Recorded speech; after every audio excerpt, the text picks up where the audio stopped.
Hello, this is Oki Doggy. Kung may tanong kayo tungkol sa pag-aalaga ng aso, paki-follow na rin ditong page natin, Doggy Oki. 3,000 followers na yan. Okay, Doggy, ngayon pag-uusapan natin, meron nagtatanong na isang fur parents, kaya dog lover, ang tanong niya, ilan ba dapat ibigay?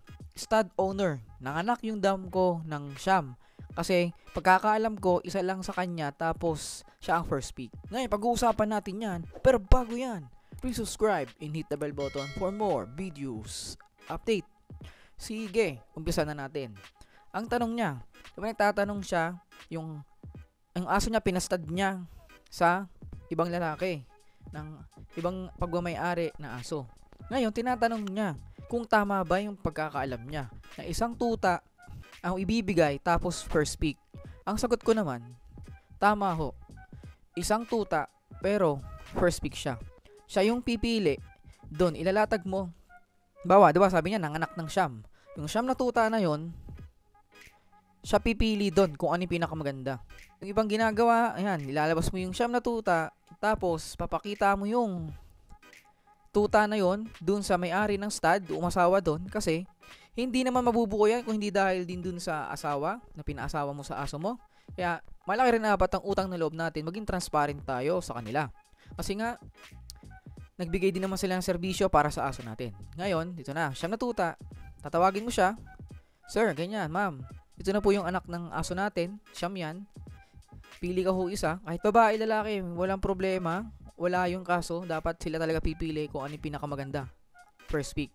O kaya naman, ang pinag-usapan nyo, kung ayaw mo naman ng first pick, kasi ina-advise ko, cash na lang. Stud fee. Kasi yung stud fee, 3,500. Dalawang kasta na yon. Unang session, pangalawang session. Depende kung may kasama siyang shooter. Ang shooter kasi ngayon, 350. Pero yung 3,500 kasama na yung shooter doon. Diba? Yun ang advice ko, cash na lang, 3,500. Kasi, sasabihin ko yung halaga ng tuta, halimbawa, yung aso, Labrador yan. Diba may babae kang aso? Labrador, nag-hit. Tapos, naghahanap ka ng lalaking aso. Stud session. Stud session, di ba? Sabi ko nina 3,500. Yun ang ilalabas mong pera.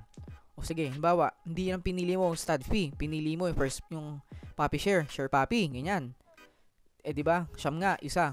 Magkano ba halaga ng tuta? Magkano value ng Labrador? Sige. Sabihin natin ang value ng Labrador ngayon, 10,000. O, di ba? Naglabas ka ng 10,000, binigay mo dun sa may-ari. Di ba? Malaki.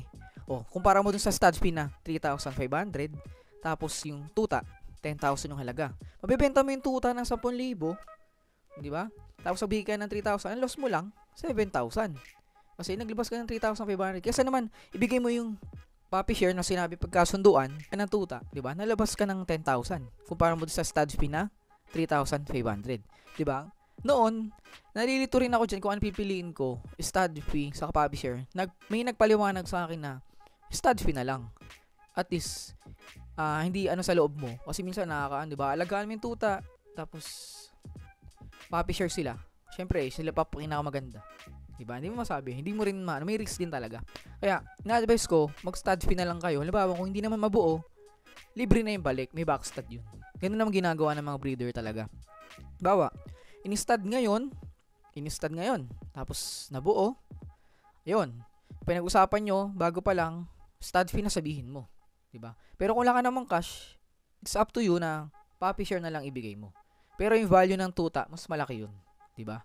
Kaya yung mga nagsasabi na ano ba ang dapat pag-usapan dito, tama ho siya. First pick siya dun sa mga tuta na pinanganak. Kahit babae gusto niya, lalaki, wala kayong magagawa. Kasi yun na pinag-usapan nyo. Pero in-advise ko, ulit-ulitin ko, stud fee na lang.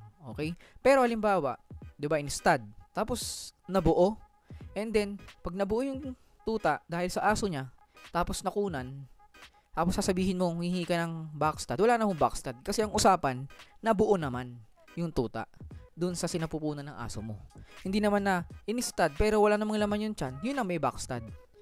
Free, ang babayaran mo na lang dun, shooter na lang. Okay ba yan mga Koki Doggy?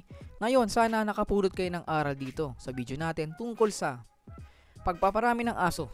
Again, don't forget to subscribe and hit the bell button for more videos. Update, naniniwala sa kasabihang huwag nating bilhin kung di naman kailangan. Pero kapag para sa aso, pwede. Bye-bye!